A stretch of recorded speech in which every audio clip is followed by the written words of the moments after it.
Welcome to special analysis. నేను రమ్మా మండవ. ఈ రోజు అనాలిసిస్ లో భాగంగా మనం తీసుకోబోతున్న టాపిక్ ఏంటంటే, ఈ రోజు అనాలిసిస్ కి ఒక టైటిల్ పెట్టున్నాం మనం, దువ్వాడ ప్లేస్ లో వాణి అనేసి. అదేవిధంగా దువ్వాడని ఆల్రెడీ పార్టీని సస్పెండ్ చేశారు కాబట్టి ఆ ప్లేస్ లో చాలా సీరియస్ గా ఆయన భార్య అయిన వాణి ట్రై చేస్తుంది. ఏదైతే టెక్కలి ఇన్ఛార్జి కోసం అన్న చర్చ కూడా జరుగుతోంది వైసీపీలో.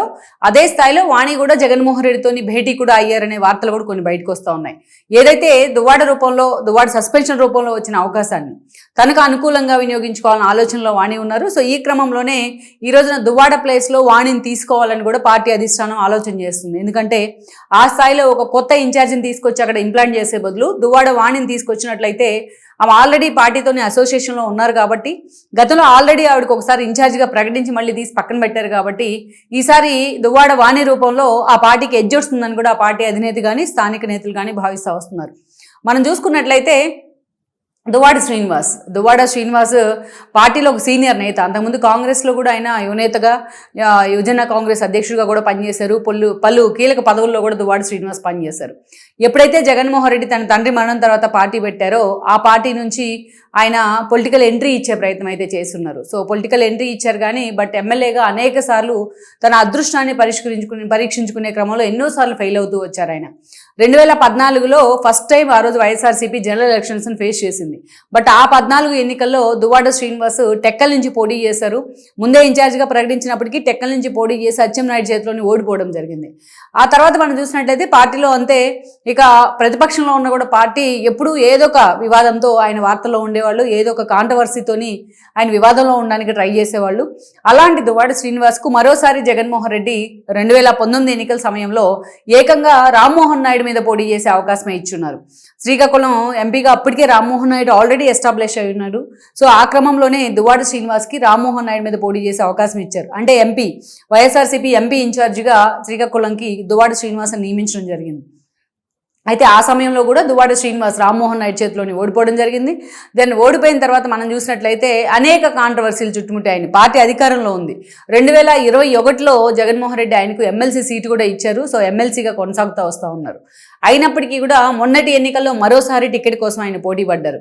ఎన్నికలకు దాదాపు 2 ఏళ్ల ముందు నుంచే జగన్మోహన్ రెడ్డి ఆయన్ను టెక్కలి ఇన్ఛార్జిగా నియమించే ప్రయత్నం చేశారు. ఎందుకంటే అచ్చెన్నాయుడు లాంటి ఒక స్టాల్ వార్స్ లాంటి నేతను ఢీకొట్టాలంటే ఆ స్థాయిలో ఆయన కూడా పనిచేయాల్సి ఉంటుంది. అందుకే 2 ఏళ్ల నుంచి ఆయన ఇన్ఛార్జిగా వ్యవహరిస్తూ వచ్చారు. అయితే ఒక దశలో దువ్వాడ శ్రీనివాస్ను పక్కన పెట్టి పార్టీ అధిష్టానం వాణిని అక్కడ అభ్యర్థిగా ప్రకటించింది. నిజానికి మనం చూస్తే అప్పటికి వాణికి దువ్వాడ శ్రీనివాస్కు మధ్య చాలా విభేదాలు ఉన్నాయి. అప్పటికి ఆయనకి వాణితో పిల్లలు కూడా ఉన్నారు ఇద్దరు. అయినప్పటికీ కూడా దువ్వాడ శ్రీనివాస్కి వాణికి మధ్య విభేదాలు ఉన్నాయి.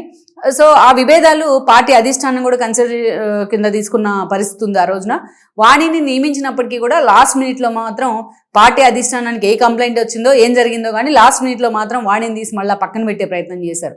యాక్చువల్గా దువ్వాడ వర్సెస్ వాణి అనే ఎపిసోడ్ ఆ రోజు జరగడం వల్లే ఈ క్లమ్జీనెస్, ఈ కన్ఫ్యూజన్ కూడా జరిగింది వైఎస్ఆర్సీపీలో. మళ్ళీ లాస్ట్ మినిట్లో దువ్వాడ శ్రీనివాస్ని తీసుకొచ్చి టెక్కలి ఇన్ఛార్జిగా నియమించే ప్రయత్నం చేశారు జగన్మోహన్ రెడ్డి. ఈ క్రమంలోనే పేరాడ తిలకన్ కూడా అటు ఇటు షఫుల్ చేస్తూ వచ్చారు కేవలం దువ్వాడ శ్రీనివాస్ కోసమే. ఆయన మీద జగన్మోహన్ రెడ్డికి భారీ అంచనాలు ఉన్నాయి డే 1 నుంచి. బట్ ఆ అంచనాలను ఆయన ఎప్పుడు కూడా అందుకోలేకపోయారు. అయినా జగన్మోహన్ రెడ్డి ఆయనకు ప్రయారిటీ ఇస్తూ వచ్చారు. జగన్మోహన్ రెడ్డి అంత ప్రయారిటీ ఇచ్చిన కారణంగానే ఈరోజు పార్టీని డ్యామేజ్ చేసే స్థితికి దువ్వాడ శ్రీనివాస్ జారుకున్నారంటే అది ఆశ్చర్యం కాదు. దెన్ 2024 ఎన్నికల్లో మళ్ళీ ఓడిపోయారు. ఆయన ఎమ్మెల్సీగా కొనసాగుతూ వస్తూ ఉన్నారు. అయితే ఇక్కడ మనం చూసినట్లయితే అనేక రకాల ట్విస్టులు చోటు చేసుకున్నాయి. మొన్నటి ఎన్నికల్లో ఓడిపోయిన తర్వాత ఎప్పుడైతే నన్ను ఇన్ఛార్జ్ నుంచి తీసి పక్కన పెట్టారో, తనకు పార్టీ అధిష్టానం టికెట్ ఇవ్వకుండా దువ్వాడ శ్రీనివాస్కు మళ్ళీ ఇచ్చే ప్రయత్నం చేసిందో అప్పటి నుంచి కూడా దువ్వాడ వాణి ఆయన మీద సీరియస్గా ఉంది. అంతేకాదు ఇక ఫ్యామిలీ పరంగా వచ్చిన ఇష్యూస్, ఆవిడని పూర్తిగా డైవర్స్ ఇవ్వకుండానే దువ్వాడ మాధురితో కలిసి ఆయన చేస్తున్న ప్రయాణం ఏదైతే ఉందో అది కూడా ఆమెకి ఇరిటేషన్ కలిగించింది. తన పిల్లలతో పాటు వెళ్ళి ఆయన ఇంటి ముందు ధర్నా చేయడం కానీ ఆ తర్వాత నుంచి జరుగుతూ వస్తున్న ఎపిసోడ్స్ మనకు తెలుసు. సో మొదటి భార్యకి అఫిషియల్గా విడాకులు ఇవ్వకుండానే మాధురితోనే ఆయన ఏదైతే పూర్తి స్థాయిలో లివ్ ఇన్ రిలేషన్లో ఉన్న తీరు కూడా మనకు తెలుసు. వాళ్ళిద్దరూ కూడా ఏ స్థాయిలో సోషల్ మీడియా వాళ్ళని ట్రెండింగ్ చేసింది, కనీసం ఎథిక్స్ కూడా ఏమీ ఫాలో అవ్వకుండా ఏ స్థాయిలో వాళ్ళని ఇంటర్వ్యూలు చేసింది అనేది కూడా మనకు తెలిసిందే. సో ఈరోజు మాటకు ముందు దువ్వాడ శ్రీనివాస్ని మాధురిని హైలైట్ చేస్తూ వీడియోలు పెడుతూ వ్యూస్ పెంచుకోవడానికి చాలా ఛానల్స్ ట్రై చేస్తూ వచ్చాయి. సో ఈ క్రమంలోనే వైఎస్ఆర్సీపీకి అవ్వాల్సినంత డ్యామేజ్ అయింది. టెక్కల్లోనే కాదు మొత్తం రాష్ట్ర వ్యాప్తంగా దువ్వాడ శ్రీనివాస్ కారణంగా. ఆ మధ్యలో ఆయన అధికారులని విద్యుత్ అధికారులతోని పోలీసులతోని వ్యవహరించిన తీరు కూడా అనేక వివాదాలు చోటు చేసుకున్నాయి.